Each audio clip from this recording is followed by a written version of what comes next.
Transmigrated as a disabled protagonist, how should I continue the script? Chapter 36, Sharing a Bed. The Vongala family brought good news and also formed a favorable relationship with the Port Mafia. The two sides parted ways with mutual satisfaction.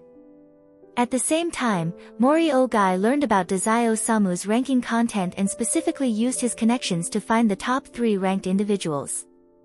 1 search or 3 search, it was still a search. With the Port Mafia's power, even though it was weakened, being greater than a horse, its efficiency naturally far surpassed that of the government. Before Disastrous Osamu could even wait for the next step in collaboration with the Special Division, he was already lured away by Mori-san's bait. In the dark, 2 lonely boys sat down obediently.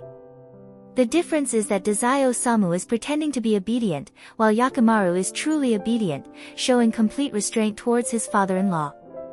No matter how disgusting, he is still the father-in-law. Work and life are 2 separate matters, and Mori Ogai recently has been enjoying continuous happy events, stabilizing his hairline, gaining both a daughter and a son-in-law. Most importantly, making these 2 behave so well brings a great sense of accomplishment.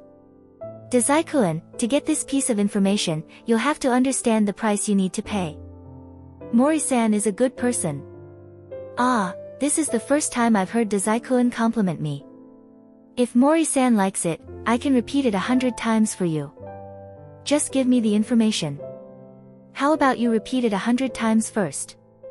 No need. 1 big and 1 small were disgustingly cheerful, which didn't quite match with Yakimaru's pure and somewhat confused expression. What are these 2 excited about? Rintaro, if you want to have a teacher-student relationship, at least don't do it in front of me. I recall your hunting range was for those under 12, not 14, right? Elise's hand, which was drawing with crayons, trembled, making a crooked line. Mori Ogai immediately straightened up. Elise, it's because of Dazai-kun that I've gone astray. You're a teacher-con, so becoming a disciple-con wouldn't be strange. Elise looked at him with disdain.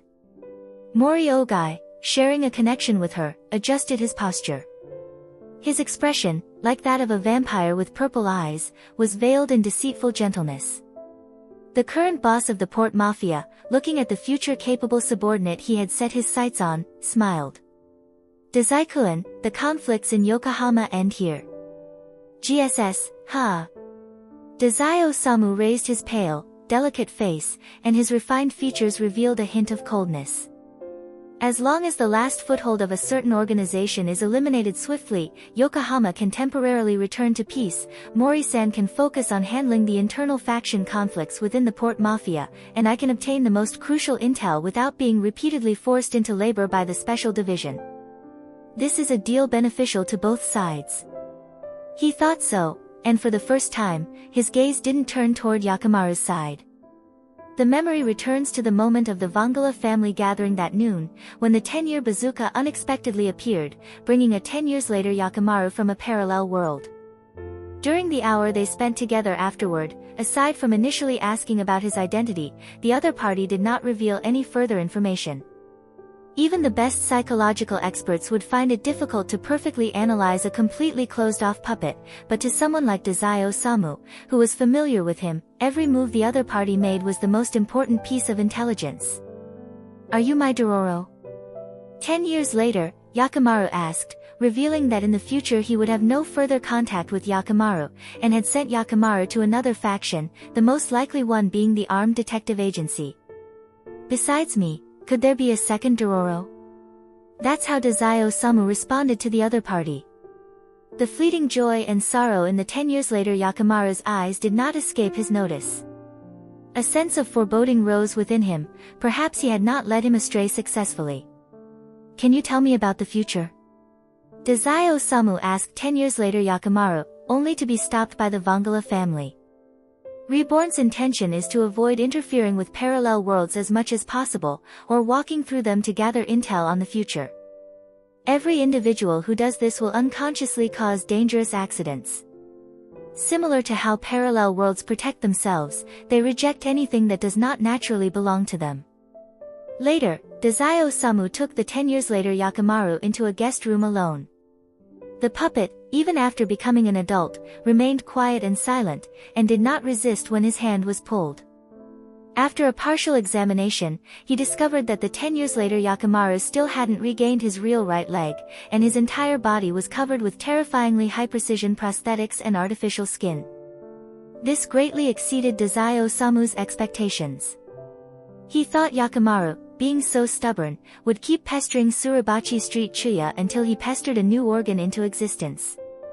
Why was it like this? Had some different event occurred in between? In theory, it wasn't difficult for Yakimaru to find the Sheep King within the same city, unless he was obstructed.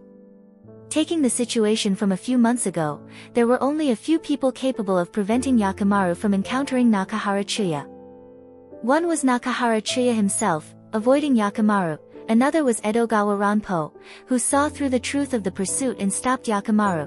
Then there was Mori-san, who taken Nakahara Chuya early on, keeping him too occupied to appear in public. And lastly, there was him, involved in the conflict between Yakimaru and Nakahara Chuya, creating a rift between the two.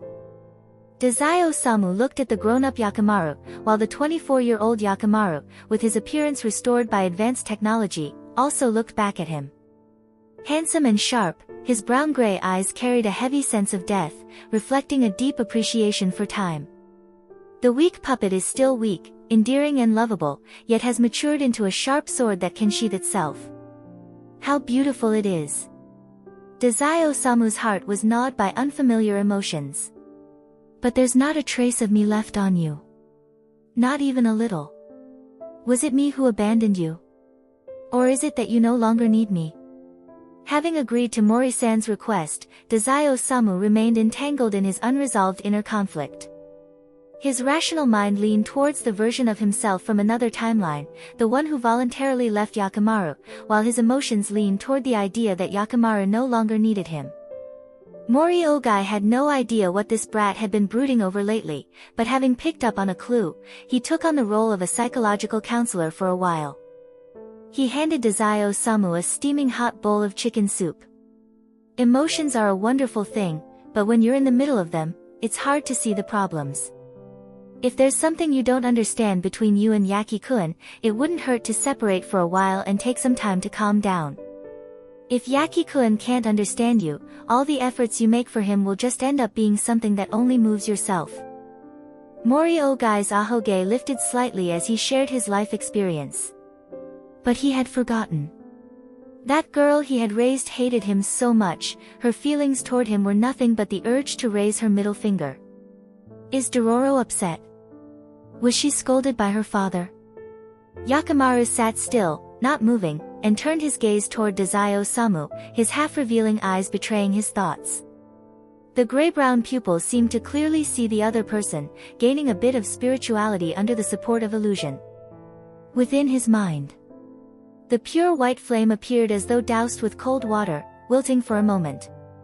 Jukai had always been gentle to Yakimaru like a mother, causing Yakimaru to never experience any reprimand from his family.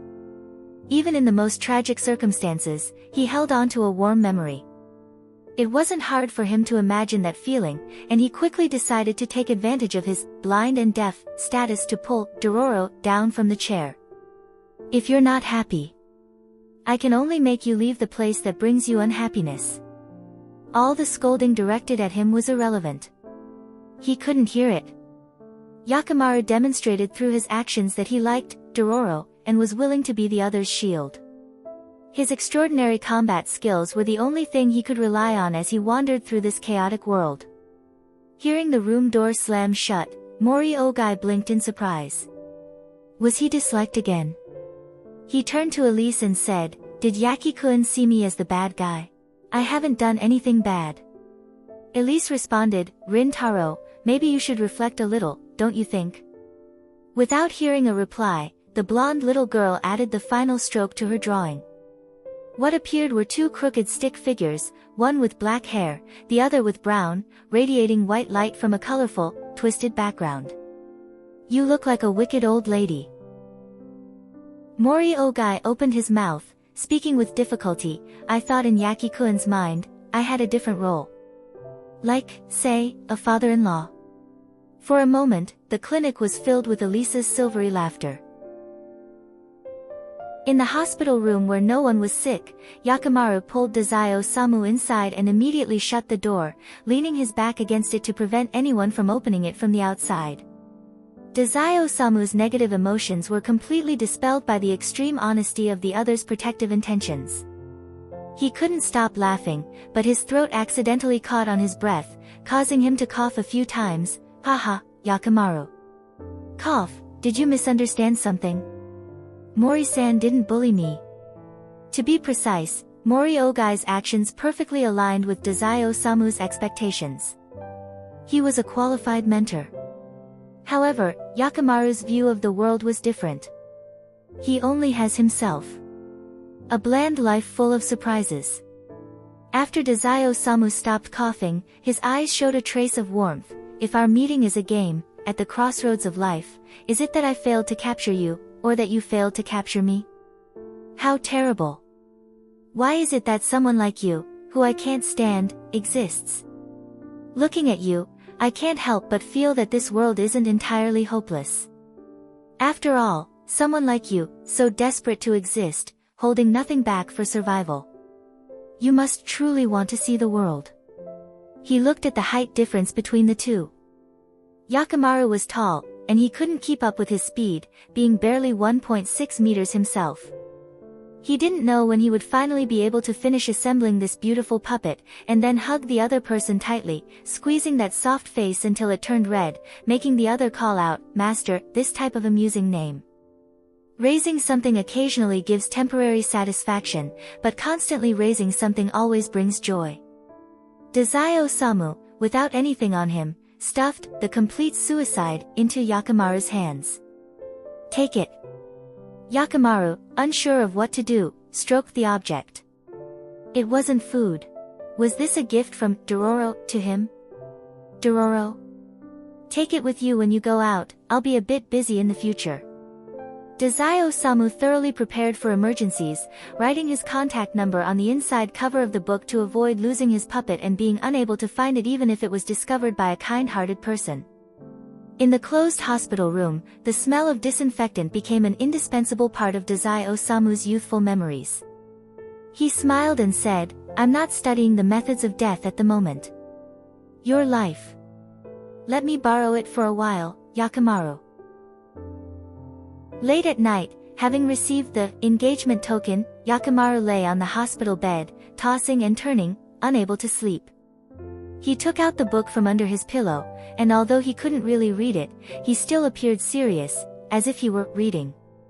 The pages made a faint rustling sound. Disastrous Osamu was a light sleeper, and being continuously disturbed, he grew quite irritated.